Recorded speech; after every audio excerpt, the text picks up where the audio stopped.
cada uno de estos. Tenemos el sistema de la sal, ¿no? Que tiene que ver con el control del volumen, y monitorizar y regular la presión arterial. Y tenemos el sistema del agua, que tiene que ver con el control de la osmolaridad. Y el control del volumen está dado por parte neuromoral, que es el sistema renina, angiotensina, aldosterona, y una parte dada por el sistema simpático. Y se fijan, tenemos varios sensores que lo modulan en comparación con el sistema de la osmolaridad o del agua, que está dado por la hormona antidiurética, el mecanismo de la sed, y tenemos un solo osmorreceptor como tal, ¿no? Claro, el sistema del agua, pues, lo que vigila la osmolaridad, y el del volumen, la perfusión, ¿no? Y en esta dicotomía nos vamos a enfocar ahorita en el sistema del agua. Hablamos que hay un osmorreceptor que está en una parte muy especial, y estas células son sensibles al estrés osmótico, ¿no? ¿Cómo funcionan estas células? Bueno, estas se hinchan o se encogen durante este estrés, y estos cambios en el tamaño de las células modulan si liberamos vasopresina, ¿no? Cuando estamos en un ambiente hiperosmolar y las células se encogen, se libera vasopresina y tenemos el mecanismo de la sed. Por otro lado, cuando las células se tienden a hinchar, tenemos una inhibición de la vasopresina y también del mecanismo de la sed. No sé si conozcan a Tony Brew. Muchos de ustedes pues están ahí en las redes aprendiendo, ¿no? Como lo hacemos nosotros, en donde nos gusta actualizarnos. Y Tony Brew es un internista en Boston, y él tiene una forma de educar muy especial, que se va a la raíz de todas las cosas, y él se hace preguntas muy sencillas y las responde también con situaciones muy básicas, pero de pronto artículos muy antiguos, y son bastante interesantes, ¿no? Él se hizo la pregunta de por qué se nos quita la sed inmediatamente que tomamos agua, dado que puede tomar hasta 10 minutos de que ingerimos un líquido y que la osmolaridad cambie, ¿no? Entonces, la sed se elimina más rápido cuando tomamos esta agua. Algo debe pasar antes, ¿no? Eso es lo que dice Tony Brew, y dice, como lo sospechaba, ¿no? Tenemos este experimento donde se infunde una solución salina hipertónica y vemos que la osmolaridad se dispara. Y en la primera gráfica, donde está en rojo, ¿no? Es donde se infunde la solución y vemos la osmolaridad. Y vemos que cuando el paciente toma agua, ahora en la gráfica abajo en verde, la sed rápido cesa, ¿no? A pesar de que la osmolaridad todavía se mantiene elevada, ¿no? Entonces, algo debe pasar antes, y Tony Brew no responde qué es ese algo, solamente especula sobre qué otros sensores puede haber. Y me encontré este paper que nos habla de esta respuesta anticipada que puede haber, donde se han propuesto osmorreceptores periféricos, ¿no? No solamente en los sitios cerebrales profundos que conocemos, sino receptores que pueden estar en la faringe, en el estómago, en el duodeno o en el sistema porta, ¿no? Entonces, esto me pareció bastante interesante. Entonces, tal vez no tenemos solamente un osmorreceptor allá arriba, ¿no? La osmorregulación es un sistema que se mantiene en un balance muy estrecho en los individuos. Y esto, ¿cómo ocurre, no? Cuando tenemos apenas una elevación por arriba de 280 miliosmoles en un plasma, tenemos a la hormona antidiurética, ¿no? Que lo que va a hacer es intentar bloquear que se siga perdiendo agua y empezar a concentrar la orina. Y después, cuando aumenta más la osmolaridad, viene el mecanismo de la sed, ¿no? Entonces, primero, si se fijan, primero ocurre la sección de hormona antidiurética y después la sed. Esto debe tener alguna ventaja de forma evolutiva, ¿no? Y esto tal vez porque la ADH es un sistema que ocurre en automático en un background, ¿no? Y tal vez eso es lo que nos protege. Por otra parte, el riñón humano es un órgano muy flexible, ¿no? Y comento humano porque si nos comparamos con otros animales, donde la preservación del agua, tenemos animales mucho más capaces que nosotros, ¿no? Recordemos que nuestra osmolaridad urinaria va de 50 y el extremo es de 1200. Y ustedes ven en la parte izquierda que tenemos la osmolaridad tubular, medida en número de veces comparada con el plasma, y en el asa de Henle, bueno, tenemos hasta 3 veces cuando concentramos mucho la orina, y bueno, cuando la diluimos, pues sucede justamente lo contrario. Me comparo con los demás animales, porque si vemos a los camellos, por ejemplo, para ellos una orina diluida son 1000 miliosmoles, ¿no? Que es casi nuestra capacidad máxima, y ellos pueden concentrar la orina hasta 2000 miliosmoles. Entonces, ¿qué es hipernatremia? Bueno, hipernatremia la definimos fácilmente como un sodio más de 145 miliequivalentes por litro.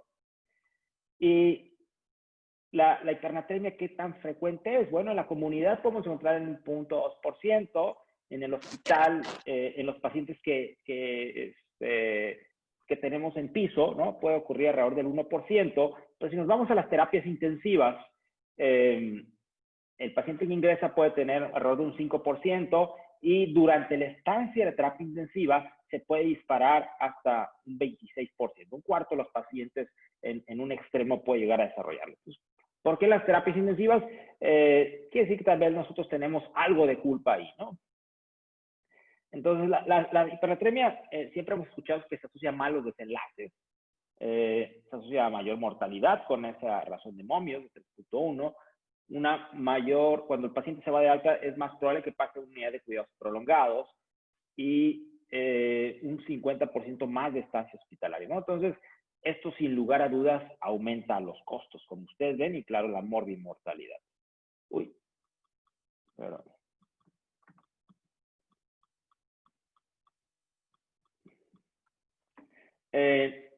Hablar de sodio es hablar de tamaño celular, ¿no? El sodio determina el tamaño de las células, por eso es que tenemos un osmoreceptor que se mueve de acuerdo a cómo sea el tamaño de nuestras células. Entonces, cuando sube el sodio, pues las células tienden a encogerse, y las células que más nos importan pues son las células del cerebro, las neuronas, y todos sabemos cuando los trastornos del sodio nos enfocamos en el cerebro, y cuando el cerebro tiende a encogerse, los vasos que están adheridos a la parte interna de la bóveda craneana pueden romperse, ¿no? Y eso causar sangrados o causar trombosis de senos durales. Entonces, eso es lo que más nos llega a preocupar. Pero en la búsqueda de esta hipernatremia, los casos de hipertonicidad también puede tener otros desenlaces. Puede tener la contractilidad cardíaca, puede causar alteraciones en cómo manejamos la glucosa, en la gluconeogénesis.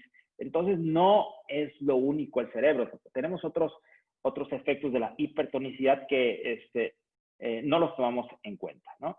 ¿Qué tanto son importantes clínicamente? La verdad es que no lo sabemos. Siempre que vemos a un paciente con un trastorno renal o fisiológico, nos debemos de preguntar cuál es la respuesta propia del organismo. Y de forma muy sencilla, debemos de pensar qué hace el cuerpo en nuestra defensa. Entonces, estamos hablando de un sistema de control del agua. Entonces, cuando este falla, se prende un switch y debe modular la entrada y salida de agua, ¿no? La entrada, pues, está dada por la ingesta de agua, y la salida por no perder agua a través de la orina. Entonces, cuando tenemos hipernatremia, la entrada se controla pidiendo más, ¿no? Con el mecanismo de la sed, y la salida a través de la hormona antidiurética y teniendo una orina escasa y concentrada para no perder más agua. Pero esto es más que ACET y es más que ADH, ¿no? Más que sed, ¿por qué? Bueno, la sensación de sed es una cosa, pero el que tú puedas comunicar que tengas sed es otra, el que alguien te escuche es otra, el que te puedas movilizar para llegar a un lugar donde hay agua, ¿no? Estás en un desierto, pues y no hay un oasis cercano, pues aunque tengas sed, no vas a pasar de ahí. Y el mecanismo de la sed es tan importante que, a pesar de que la gente tiene una diabetes insípida, central, por ejemplo, si tienes acceso al agua, tu sodio nunca va a subir, ¿no? Porque es un mecanismo protector bastante bueno. Entonces, tenemos que tener una alteración del estado de conciencia, estar en coma, o que este osmostato esté afectado por algo que haya pasado a nivel intracraneano, o los niños, ¿no? Que no tienen la capacidad de comunicarse, o un paciente que tenga un trastorno gastrointestinal que esté vomitando. Entonces, esto es solamente más que sed, ¿no? También es la capacidad de comunicarnos, movernos y tener el acceso al agua. Y les comentaba que también es más que hormona antidiurética, bueno, porque la hormona antidiurética lleva un gran camino para hacer sus efectos. Esto es a través de la hipófisis posterior y esta viaja y llega a actuar a nivel renal.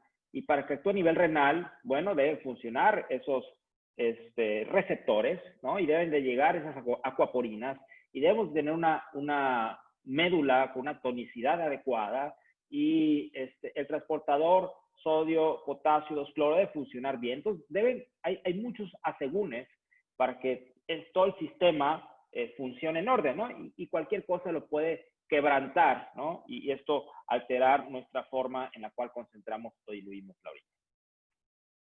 Y bueno, esa fue la primera parte sobre lo básico que debemos de entender. Ahora vamos a la segunda parte de cómo ocurren, cómo se desarrolla la hipernatremia.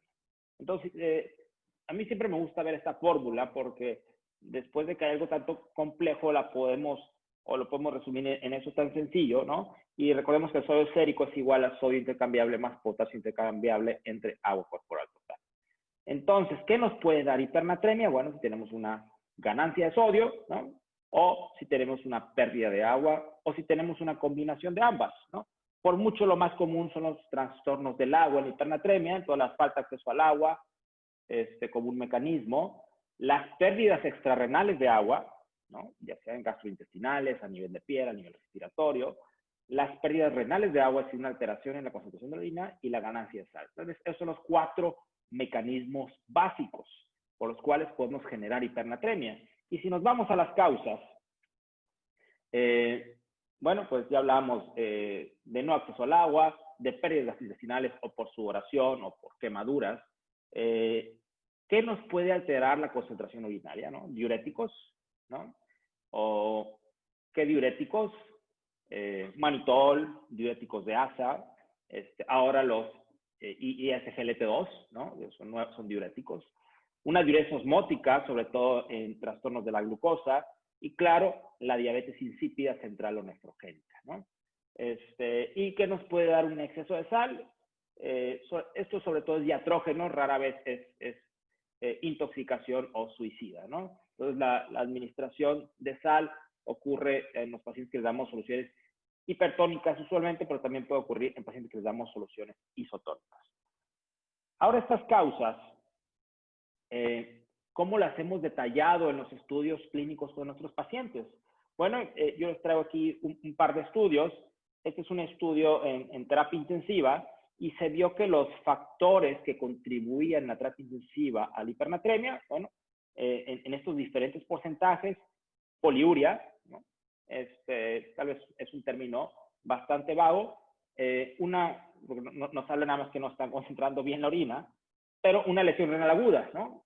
Nuestros pacientes terapéuticos tienen lesión renal aguda, y la lesión renal aguda lo que hace es que no nos permite concentrar bien la orina. Si bien tenemos una tasa de filtrado glomerular menor, podemos producir más orina de lo esperado, ¿no? Ante la hipernatremia. El uso de soluciones hipertónicas como bicarbonato, ¿no? Que tenemos estudios que nos ahorran la diálisis, ¿no? Que los hemos visto, Bicar-ICU, por ejemplo, o en un paciente que cae en paro y les ponemos bicarbonatos, ¿no? Las soluciones hipertónicas, claro, contribuyen a la hipernatremia. Fiebre, ¿no? Como causa de pérdidas insensibles y diarrea, ¿no? Entonces, esto ocurrió esas son las causas que contribuyeron en este estudio. Y este es mi estudio favorito, que es del doctor Ewart Horn, que lo clasifica más por mecanismos. Entonces, dice, los mecanismos que nos afectan la concentración. Entonces, enfermedades que tienen que ver con la concentración urinaria o medicamentos, ¿no? Donde incluye la fotericina, por ejemplo. Y cuestiones bien comunes que vemos, la presencia de hipocalemia. La hipocalemia afecta la concentración urinaria a través de la regulación a la baja de acuaporinas. La hipercalcemia también, ¿no? Afecta a ROMK y de la misma forma, finalmente afecta cómo eliminamos agua, ¿no? Entonces, estos trastornos electrolíticos que encontramos en la terapia intensiva frecuentemente pueden contribuir a que tengamos una alteración en la concentración urinaria y, por lo tanto, darnos hipernatremia. El uso de diuréticos de ASA, obviamente, ¿no? Y la